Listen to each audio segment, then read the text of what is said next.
Hi, I'm Ben Solomon. Most of you will know me as the founder and chairman of the Exodus One Foundation. Today, we will talk about something that is close to my heart, that is the recently published book, Reengineering Strategies and Tactics. This book was based on more than 2 decades of my work in manufacturing and management consulting. And in particular, I would like to talk about the business management layer of the holistic business model. This is the holistic business model, business management layer, which I'm using to compare Tesla and the Chevrolet Volt. And the 4 frameworks, market advantage, market state, market economics, and market sustainability, combine to form the framework of market wealth creation.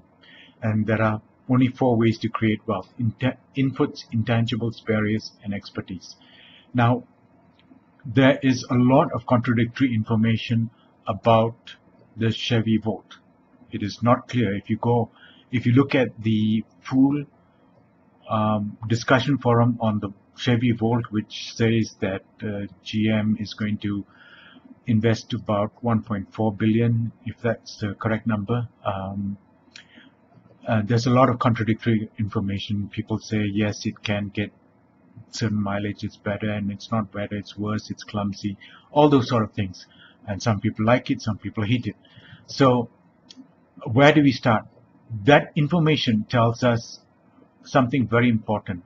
If we look at the market state down here, it says that people are not clear. The market is uncertain about what the Volt is about. In some ways, this is not a good, it's not a fair comparison, because the Tesla is a pure electric vehicle. It's premium priced, and the Chevy Volt is a hybrid, a type of hybrid which has a gasoline engine. The Tesla has per charge mileage of about 300 miles, whereas the Chevy Volt has 1/10 that. It's claimed to be between 25 and 50 miles. And so the first thing we can identify is that the Chevy Volt is in an uncertain market state. So the other reason why the Chevy is in a market state uncertainty is because of its range per charge, which is about 30 plus to 40 miles per hour if you take the middle numbers. And therefore, the question in consumers' minds would be, am I sure I'm going to get back if I go out somewhere?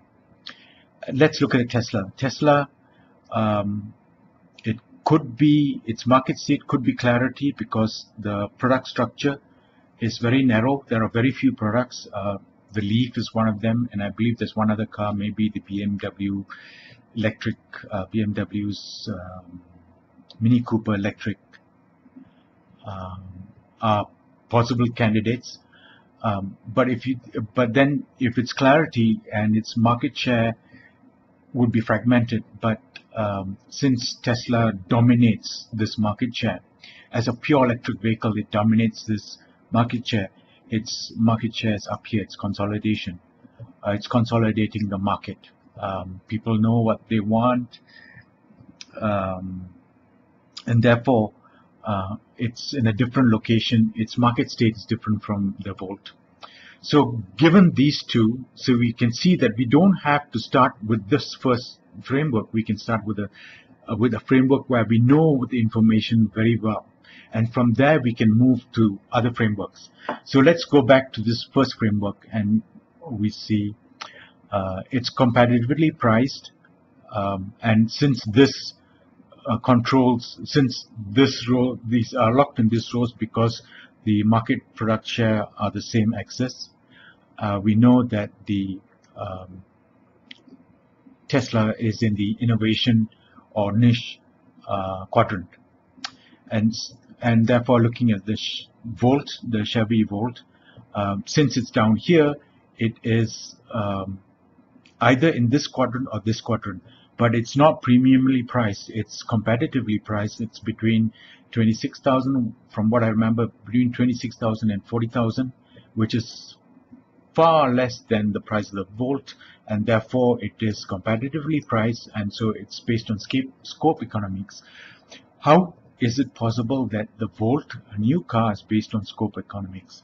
It is based on GM's gasoline vehicle manufacturing process, and that has been what we can infer is that that manufacturing process has been used to deliver the Volt. So we now know where these two cars stand from the point of view of market advantage and market state.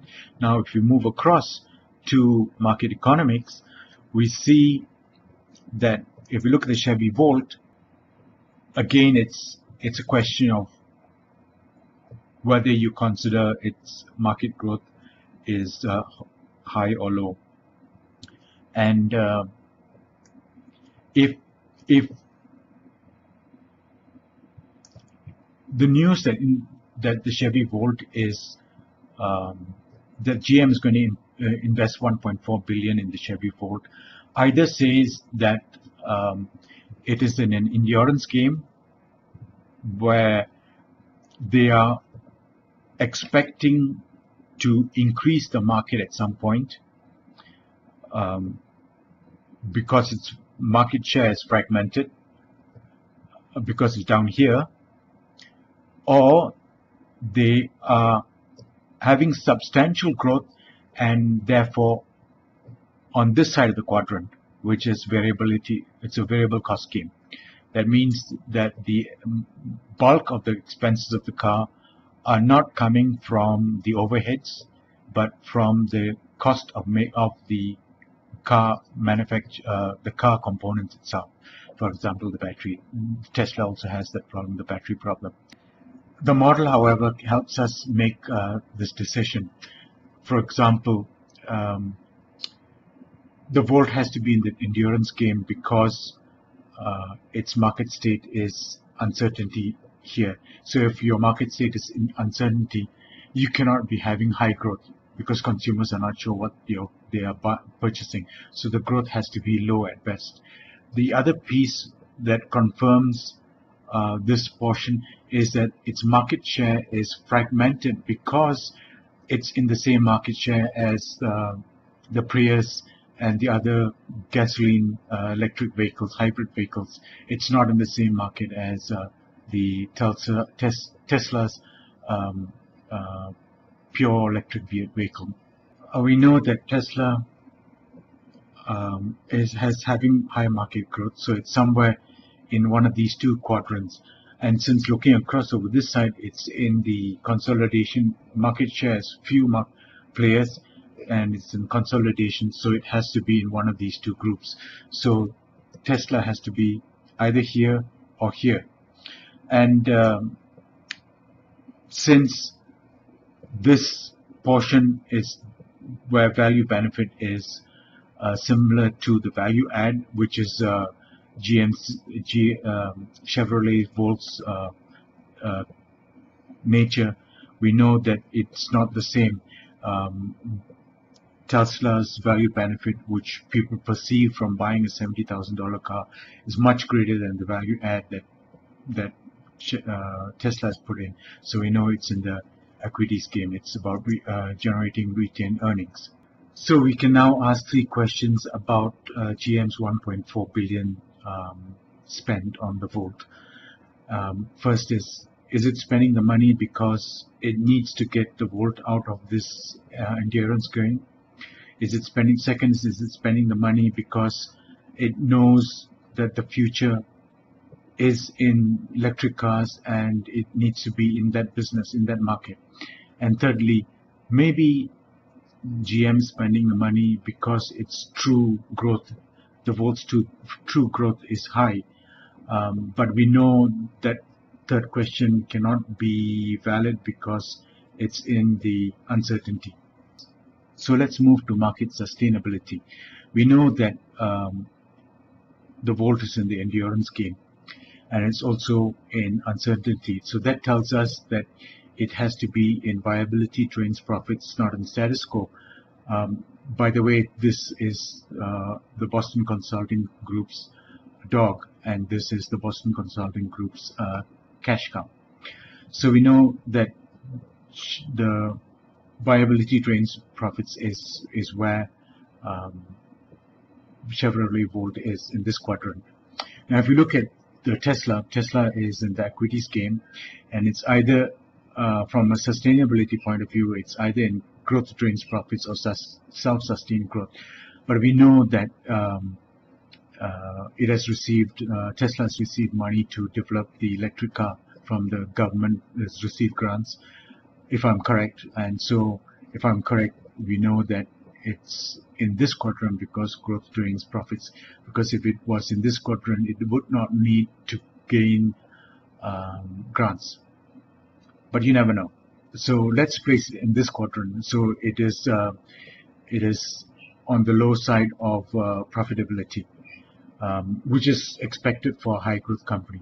And therefore, we see that this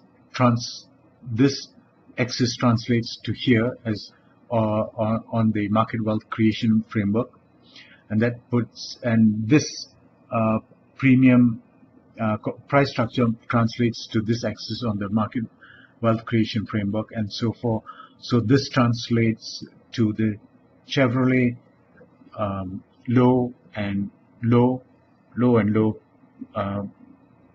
creating wealth from inputs, and Tesla creating premium and low, creating wealth from intangibles. If any of the companies' profitability was high, they would move across to this side, and you'd see that Tesla would be in an ideal position of creating wealth from barriers. And giving the Volt a second look, we can substantially be comfortable that Volt's creation of wealth is through inputs, because it's piggybacking off GM's manufacturing and R&D capabilities, and it's not something that's independent of those inputs. If those input prices were increased substantially, then you would see that its profitability would suffer quite a bit more, and therefore 1.4 billion capital expenditure to move Volt off on its own makes a lot of sense, and that could push it either into expertise or intangibles, but that's left to be seen. Please note that this case study is not investment advice. It should not be taken as investment advice. It is not to be considered as for Tesla or against Chevrolet, or for Chevrolet or against Tesla. It's purely using publicly available information to explain how we can use this model to infer what's happening in the industry. Okay, that was the end of part 1, and I hope you enjoyed that video and understood the value of what the book can deliver. In the next video coming up, I will explain how we look at strategies using this business management